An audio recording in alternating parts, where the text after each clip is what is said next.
The total number of serious crimes dropped by 2.4%. These include murder, assault, house robberies and hijackings. Among the worsening crimes are rape, drug-related crimes and ATM blasts. Gauteng remains the country's crime hub, responsible for at least half of all crimes committed. The Eastern Cape has the highest ratio of murders and the Western Cape the most sexual offences. 94 police officers were killed in the period, down from the previous year's 110.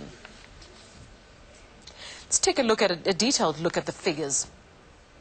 The murder rate has, for the first time, dropped below the 16,000 mark, down 6.5% from last year's 16,834.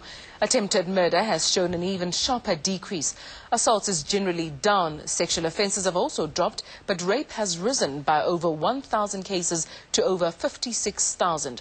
House robberies declined for the first time since 2004. There was a small increase in non-residential robberies.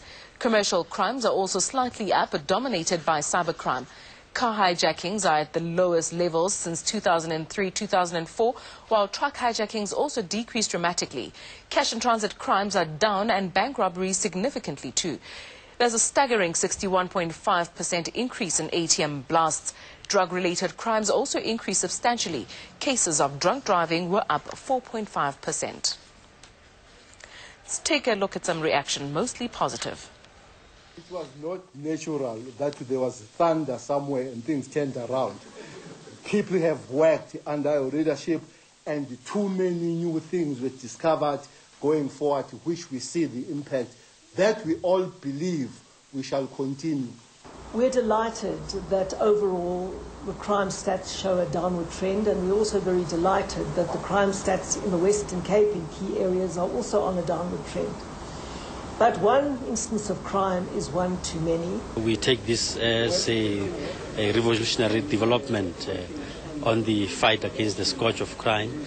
The high levels of the decline that we have noticed here, it's indeed a real commitment by the government to fight the scourge of crime. Our figures show a significant decrease, but the overall statistics of the police show a very slight increase. They're specifically because of the move towards softer targets. If you look at the rape statistics, for instance, for the third consecutive year, there's an increase. That still makes South Africa not a safe place to stay in.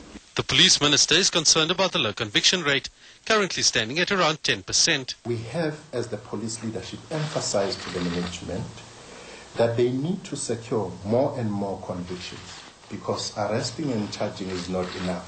What we want to see is most of the people who are not supposed to be in our communities and society being behind the bars.